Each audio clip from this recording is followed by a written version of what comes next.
You're holding up the line, old man. You don't even know where you are, do you? The voice echoed across the crowded community center, sharp and sarcastic, drawing the eyes of nearly every person waiting to sign up for the annual Brookwood Open Chess Tournament. The source of the comment was Tyler Vance, 22, the self-proclaimed king of Brookwood chess, already crowned champion 3 years in a row, and dressed like he was ready to live stream the whole event. Hoodie, half-zipped, designer cap turned backward, and an expensive smartwatch flashing with notifications. Across the registration desk stood a frail, elderly man in a worn brown coat and mismatched gloves, squinting at the paper sign-up form with trembling fingers. His silver hair was combed neatly to the side, but the way he fumbled with the pen made the younger players around him snicker. A small laminated name tag hung around his neck. It read Mr. Harold Finch. I said. Tyler laughed. Louder this time. Do you need help remembering your own name, or are you just lost on your way to bingo night? A ripple of laughter spread through the waiting crowd, some trying to hide it, others openly pointing. The woman at the registration desk, Amanda, looked uncomfortable. I'm sorry, sir, she said gently. Do you need me to fill this out for you? No, Harold replied, voice thin but steady. My eyes aren't what they used to be, but I'm quite certain I'm in the right place. He signed the form slowly, each stroke deliberate. Then, with care, he tucked the pen back into his breast pocket and looked up at Amanda. I'd like to enter the open tournament, if that's all right. Amanda hesitated. Of course, Mr. Finch. Are you sure you want to enter the open division? We do have a casual seniors bracket. No, thank you, Harold said, politely but firmly. The open tournament will do just fine. Tyler scoffed from behind. This is going to be hilarious. And with that, Harold Finch, a retired librarian who had lived in quiet obscurity in Brookwood for the past 10 years, was signed up to compete in the same bracket as the most aggressive and ambitious young chess players in the county. The tournament began the next morning in the same hall. Rows of folding, tables covered in green mats stretched across the space, each holding a polished wooden chessboard. Cameras were mounted above the final table for the live-streamed matches. Harold sat quietly in the back row, warming his hands around a thermos of tea, watching the players file in. Hey, old-timer, said a tall teen with bleached hair and a cocky grin, sitting across from Harold for the first round. Try not to fall asleep mid-game. All right, Harold smiled. I'll do my best. The timer beeped. Game on. At first, no one paid much attention to board 19. But 20 minutes in, a few players began to whisper. Then more began gathering behind the teen's side, eyebrows raised. What's happening? Someone asked. He's down 2 rooks. Wait, that old guy is winning. By the end of the match, the teen's face was red with humiliation. His king was trapped. No moves left. Checkmate, Harold said softly. Word spread like wildfire. Board 19 was suddenly surrounded by spectators for the second round, then the third. With each match, Harold grew sharper. He played with an eerie calm, never rushing, never speaking more than necessary. His eyes, though faded with age, locked onto the board with laser precision. Tyler, who had coasted through his matches with his usual arrogant flair, began to notice the growing murmurs. What's the buzz about? He asked one of his teammates. It's that old dude, the guy replied. He's, actually demolishing everyone. Seriously. You're all getting smoked by some grandpa. Dude, the player replied. He crushed Carlos in 19 moves. Tyler's smirk faded. By the end of day 1, Harold Finch was undefeated.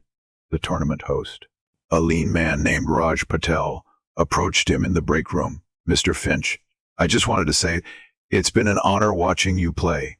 Where did you learn? Harold chuckled. Libraries aren't always quiet. You know, we had weekly chess nights back in Chicago. The first played with everyone, students, professors, even some old hustlers from the park. Raj blinked. Wait, Chicago. As in the Chicago Chess Club. Harold simply smiled, sipping his tea.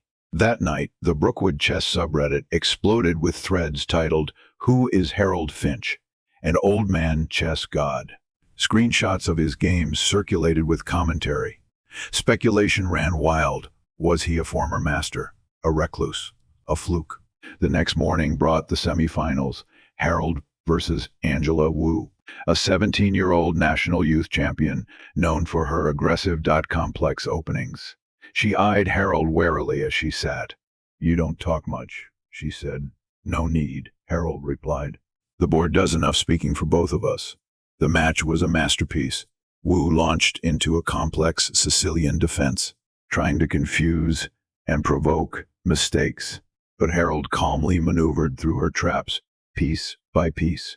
He sacrificed a knight, then a bishop, and 20 minutes later, she saw the net closing. "No," she whispered, staring at the board. "This isn't possible." "It is," Harold said. "You just didn't see the long game." "Checkmate." Angela rose and offered her hand. "You're incredible. You're brilliant," Harold said, shaking it. "But you've been trained to play fast. That's the new style. I'm from the old school, slow, methodical, patient." "Clearly," she said with a smile. "Good luck in the finals." The hall was buzzing as the final pairing was announced. Harold Finch versus Tyler Vance. Tyler walked up to the table like a boxer entering the ring, flexing his fingers, bouncing on his heels. "All right, Gandalf," he sneered. "Let's see what you've really got." Harold sat calmly. "Do try to focus, son. You might learn something." The match began. For the first 10 minutes, Tyler dominated the board. He launched his trademark hypermodern opening, pushing his knights aggressively, slamming down pawns. The crowd cheered each move. "Looks like the magic's run out," someone shouted. Harold didn't respond. He adjusted his glasses and studied the board. Then, slowly, the tide shifted. Tyler's pieces began to get congested. His lines blocked. His mobility restricted. "Wait," he muttered. No, that bishop wasn't supposed to be there yet." Harold slid a rook across the board. "You rushed the middle game. It's your blind spot. You set this up from 10 moves ago. 17, actually." Tyler's jaw tightened. He stared at the board. His queen was pinned, his knight trapped. Impossible. The room had gone silent. Tyler tried to bluff with a false sacrifice. Harold countered instantly. Another bluff. Another counter. Then came the final blow. Harold's queen glided into position. Checkmate. The crowd erupted. Tyler sat, stunned. He didn't even shake Harold's hand. Harold simply rose and nodded to the audience, calm and composed. Raj handed him the trophy. "Mr. Finch, you've just become a legend." Harold looked out at the sea of stunned young faces. "I didn't come here to prove anything," he said. "I came here because chess keeps my mind sharp. But if I've taught you anything, let it be this: never underestimate experience." The slowest player might just be 10 moves ahead. As he left the hall, someone shouted after him, "Mr. Finch, were you ever a grandmaster?" Harold turned and smiled. "No," he said. "I was a librarian, but I read a lot of chess books. And with that, the so-called senile old man walked into history not with fanfare or celebration, but with the quiet dignity of someone who had always known his worth. The town would never forget that weekend, and neither would the players who laughed too soon." As the crowd slowly dispersed from the community center, murmuring with awe and disbelief, Harold Finch stepped outside into the crisp afternoon air. The winter sun glowed gently over Brookwood, casting long golden shadows across the snowy pavement. His steps were slow but steady. The weight of the trophy in his hand, nothing compared to the fire quietly burning in his heart. Behind him, Tyler Vance stormed through the doors, slamming his bag to the ground just outside the entrance. His friends followed awkwardly, silent for once. "That was luck," Tyler spat. "He just got lucky. Old people have nothing better to do. They sit around and memorize openings, like robots." "Dude," one of his friends mumbled. "He didn't memorize an opening. He played you." Tyler spun on him. "What did you say?" "He played you like a fiddle, man. Every move you made, he had a response ready before you even finished, reaching for the piece." "You saw it." Tyler opened his mouth, then shut it again. His ego had never been bruised like this. He had mocked Harold publicly, and Harold hadn't even needed to humiliate him in return. The silence, the calm gaze, the unspoken mastery. That was worse than gloating. Meanwhile, Harold made his way down the quiet street toward the Brookwood Public Library, his usual afternoon destination. As he passed the small park, a group of young boys around 13 were clustered around a chessboard painted onto a picnic table. "Yo, that's him," one whispered. "That's the guy who beat Vance." Harold stopped. "May I?" They nodded, eyes wide. He sat down across from one of the boys. "What's your name?" "Julian," the boy replied, almost in a whisper. "Well then, Julian, let's play a game, and I'll teach you a little trick about patience." As the pieces moved, a small crowd began to gather again, only this time. No one laughed, no one mocked. They watched in silence as Julian played. And Harold coached gently, showing where he could have defended better, where the tension in the board had turned.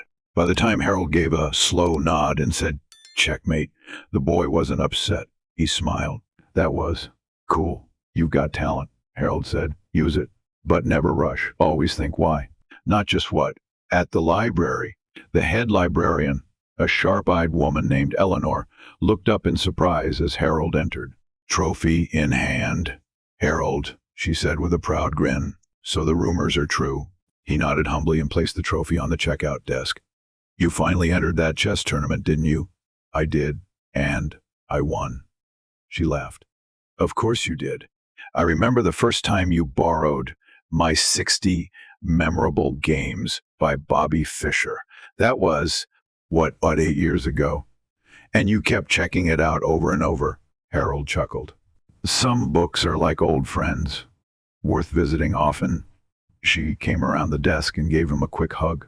"Well, I hope you know you've just become the most famous man in Brookwood. I'm just glad the kids are curious again. Maybe they'll start reading more." Back at the community center that evening, Raj was packing up chairs when Amanda rushed in, holding her phone. "Raj, you need to see this." She showed him the screen. The clip of Harold defeating Tyler had gone viral. Over 600.00 views in 12 hours. Caption: "Old man crushes arrogant champion in local chess tournament. You won't believe the ending." The comment section was flooded. At ChessFan32, "Harold Finch is my new hero." Queen Gambit 91, "I want him as my grandpa." At Vance Godoned, "This is what happens when you underestimate wisdom." Chess for life. "Can we get this guy to commentate the World Championship?" Raj blinked. "He's trending." "He's more than trending," Amanda said. "He's inspiring people." 3 days later, the local news showed up on Harold's porch. A reporter with a cameraman knocked politely. "Mr. Finch, we'd love to do a segment on you. The Brookwood Bishop. They're calling you." Harold invited them in. The small living room was modest, lined with shelves of books, a single worn recliner, and an antique wooden chessboard on the coffee table. As the reporter set up, Harold made tea. "Mr. Finch," she said once the camera rolled, "can you tell us, did you expect this kind of response?" "No," Harold said with a small smile. "I just wanted to play chess. But I suppose people forget that age doesn't mean irrelevance. You've become a symbol for late bloomers, for lifelong learners, for everyone who's ever been told they're too old to matter." Harold considered that. "Well, if my story helps even one person pick up a chessboard or a book or believe in themselves again, then I suppose it was all worth it." After the interview aired, Harold began receiving letters, handwritten notes from children, emails from retired veterans, even an invitation from a state university to speak at their senior learning seminar. But the message that moved him most came from a young man named Tyler Vance. It arrived quietly in the mail, in a plain white envelope. Inside was a single page. "Mr. Finch, you probably don't remember everything I said to you that day, but I remember all of it. I'm writing to apologize. I treated you like you didn't matter, and I was wrong. You didn't just beat me, you taught me.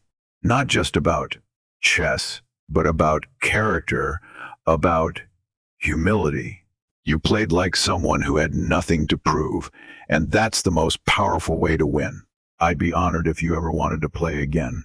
Sincerely, Tyler Vance. Harold folded the letter, smiled, and placed it inside one of his old chess books. A week later, at the community center's weekly chess club, Tyler showed up, without his entourage, without his swagger, just a quiet young man with a board under his arm. Harold was already waiting. "You came," Harold said softly. Tyler nodded. "I want to learn." Harold gestured to the chair across from him. "Then let's begin." As the pieces clicked into place and the board came alive again, there was no rivalry, only respect, and the legend of the senile old man who silenced a town with nothing but a chessboard grew deeper, richer, and more beautiful with every move played under his calm, unwavering gaze. Because greatness doesn't always shout. Sometimes it simply whispers, "Checkmate." Weeks passed. The Brookwood Community Center began offering free chess classes on Saturday mornings, and to everyone's surprise, Harold Finch agreed to teach them. The first week, only 4 children showed up. By the second, there were over 30. Parents stood in the back, watching in quiet awe as the old man who broke the internet leaned over boards with the gentleness of a grandfather and the precision of a master. He taught them openings. Yes, but more than that. He taught them patience. "Control the center," he'd say, tapping a square with his weathered finger, "but don't rush to dominate. Occupy it with purpose. Every piece should feel like it belongs." Chess, he told them, is like life. Sometimes the strongest move is to wait. The lessons became so popular that the center had to open 2 new rooms, dividing beginners from intermediates. Tyler Vance began volunteering as Harold's assistant, sitting quietly beside him, watching every move like a disciple. Harold never once mentioned the championship again. He didn't have to. The trophy sat dusty in a corner of the center's office now, no longer the symbol of triumph, but of change. One Saturday, after class, a shy girl named Mia approached him. "Mr. Finch," she said, voice soft, "my mom says you were famous before." He smiled. "No, not famous, just old." She giggled. "You're not old. You're ancient and awesome," he chuckled. "I'll take that as a compliment. Can I ask you something else?" "Of course," she hesitated. "How did you get so good? I mean, like, beat everyone good?" He looked out the window, where snow had begun to fall again. Then he turned to her. "When I was your age," he said, "my father was a janitor. Every night after dinner, we'd sit on the floor with a cardboard chessboard he'd drawn himself. He only knew the basics, but he made me think. He'd say, 'Don't just play to win, play to understand.'" He paused, and then, after he passed, "I kept playing through college, through work, through grief, through joy. I played in libraries. I read every book I could find, and I lost a lot. But each loss taught me more than any win ever could." Maya blinked. "So losing is good?" He smiled. "Losing is the best teacher, as long as you don't stop playing." Her eyes lit up. "I want to be like you." "No," he said gently. "You should be better. That winner." Harold's story continued to spread, not just as a headline, but as a living legacy. Universities requested guest lectures. He declined most of them. "The real students," he'd say, "are right here." Every Saturday morning. One day, the mayor of Brookwood, a dignified woman named Clara Montrose, invited Harold to a city council meeting. He arrived in his usual brown coat, greeted warmly by all. "We'd like to present you with the Brookwood Lifetime Achievement Award," she said, handing him a plaque. "Not for winning a chess game, but for reminding our city that wisdom doesn't fade with time. It deepens." Harold stood, surprisingly moved. "I accept," he said softly, "but if I've achieved anything, it's because people like you gave me space to be seen. So I hope, in return, we keep seeing others, especially those we're too quick to overlook." The room applauded, and Clara whispered, "You may be the quietest man in the room, Mr. Finch, but you've made the loudest impact." In the spring, something extraordinary happened. The National Scholastic Chess Association invited Harold to be the honorary guest at their youth finals in Chicago, his old city, the place where he first fell in love with the game. He hadn't returned in over 20 years. "Will you go?"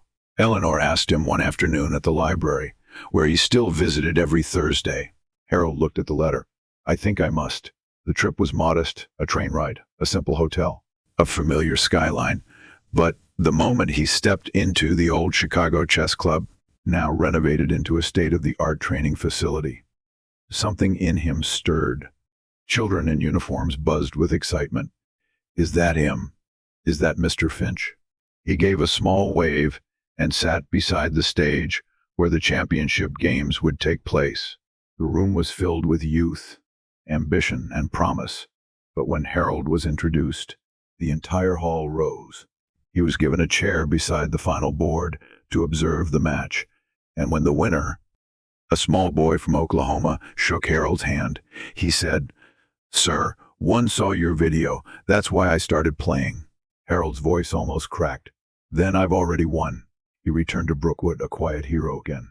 But now, with letters pouring in from across the country, one came from an aging prisoner who rediscovered chess through Harold's story, another from a hospital patient who found comfort in the calm of chess. But Harold didn't change. Every Saturday, he showed up. Every Thursday, he sat in the library. And once a month, he invited Tyler over for a private game, no spectators. One rainy evening as they played, Tyler said softly, "Mr. Finch, I'm applying to become a certified chess coach." Harold looked up, surprised but proud. "I want to teach the way you taught me, not just the moves, the thinking, the dignity." Harold smiled. "Then I'd say you've already become one." As years passed, Harold's hands grew shakier, his eyes dimmer, but his mind remained razor sharp. One cold morning, he didn't show up for class. The center called. The library called. They found him in his chair at home, the same chessboard open in front of him, a game halfway played against himself. Peaceful, gentle, Brookwood mourned. The mayor declared a Harold Finch Day. A memorial was placed in the library garden, a marble bench with an engraving of a chessboard and his words, "Never underestimate experience." The slowest player might just be 10 moves ahead, but perhaps his greatest legacy was what came after. The Brookwood Youth Chess League grew into the Finch Institute, a scholarship program for underprivileged kids, using chess as a tool for education and self-worth. And every year, the Brookwood Open held a special match, the Harold Finch Memorial Round. No timers, no trophies, just players of all ages sitting quietly, moving piece by piece. And every time a child looked across the board and whispered, "Checkmate," a little bit of Harold lived on, not as a senile old man, but as the man who showed the world what wisdom, patience, and quiet greatness truly look like. Years slipped gently past the borders of time, but the legend of Harold Finch only grew richer, more poignant, more woven into the soul of Brookwood.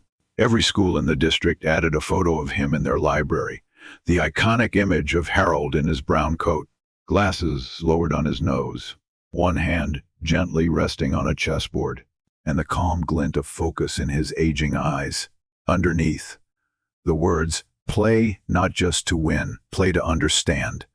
The children didn't just revere him, they wanted to be him. Even those who had never touched a chess piece found in his story something universally human, a truth about second chances, about never being too old to matter, and about the silent thunder of humility. Every year, during the first week of March, the same week Harold had stunned the town, the Brookwood Center held Wisdom Week. Instead of flashy competitions, the focus was on cross-generational mentorship. Children would pair with local elders to play chess, talk about books, share life stories, and learn. It became the most anticipated event of the year. During one such Wisdom Week, a boy named Leo, scrawny, quiet, and often bullied, sat nervously at a table, waiting for his match. Across from him sat Mr. Arthur Klein, a retired bus driver who once knew Harold. Ever play before, son? Arthur asked. Leo shook his head. No, but I read Mr. Finch's book. Arthur's bushy eyebrows lifted. The one with all his game notes. Leo nodded, then took a deep breath. He said, the board is a battlefield of thoughts. Arthur chuckled. It is, lad. But don't worry. You've got a good general in your corner. They began to play, and by the end of the match, Leo had discovered a new part of himself, not just in the game, but in the way someone finally saw him, not as a strange, shy kid, but as a thinker. Meanwhile, Tyler Vance had gone on to become one of the most respected youth chess mentors in the state. He moved to Chicago for a while, but every year, without fail, he returned to Brookwood for the Harold Finch Memorial Round. One year, he even brought his young daughter, Amelia. As they entered the center together, Amelia, no older than 7, looked around at the portraits, the chessboards. The hum of quiet focus and joy. Daddy, she whispered, tugging on his sleeve. Was he really that smart? Tyler knelt beside her. He was more than smart, sweetheart.